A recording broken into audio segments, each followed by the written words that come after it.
Diverse താഴെ ഇറങ്ങി അവർ തന്നെ ആയിരിക്കും ഈ ട്രക്കിൽ ഈ കൊളുത്ത് ഉറപ്പിക്കുന്ന ജോലി അവർ തന്നെ ആയിരിക്കും. അത് വളരെ ശ്രമകരം എന്ന് വെച്ചാൽ ഭഗീരഥ പ്രയത്നം തന്നെ അതിന് വേണ്ടി വരുമെന്ന് സേനാ കേന്ദ്രങ്ങൾ അറിയിക്കുന്നുണ്ട്.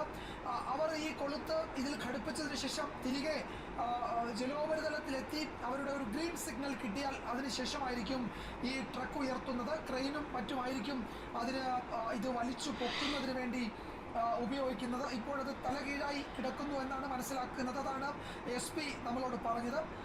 അത് നാളെ ഒന്നുകൂടി ഉറപ്പിക്കണം. അതിനുശേഷം ഈ കൊളുത്തിൽ ഇത് ഘടിപ്പിച്ച് ഇത് സ്കൂബ ഡൈവേഴ്സിൻ്റെ അവർ ജലോപരിതലത്തിൽ മടങ്ങിയെത്തിയ ശേഷം ഇത് വലിച്ച് ഉയർത്തുകയും അതിന് ക്രെയിൻ അവിടെ എത്തിക്കുകയും ചെയ്തിട്ടുണ്ട്.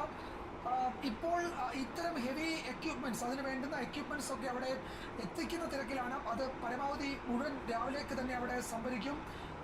അന്തിമ നീക്കങ്ങളുടെ ഭാഗമായി ജില്ലാ ഭരണകൂടത്തിലെ ഉന്നത ഉദ്യോഗസ്ഥർ, റവന്യൂ വകുപ്പിലെ ഉദ്യോഗസ്ഥരൊക്കെ ഇതിനോടകം അവിടെ പ്രാഥമിക ചർച്ചകൾ നടത്തിയിട്ടുണ്ട്. പ്ലാൻ A, പ്ലാൻ B എന്ന മട്ടിൽ തന്നെ ക്രമീകരണം ഏർപ്പെടുത്തിയിട്ടുണ്ട്. പ്ലാൻ A എന്ന് പറഞ്ഞാൽ നമ്മളിപ്പോൾ സൂചിപ്പിച്ച സംഗതി.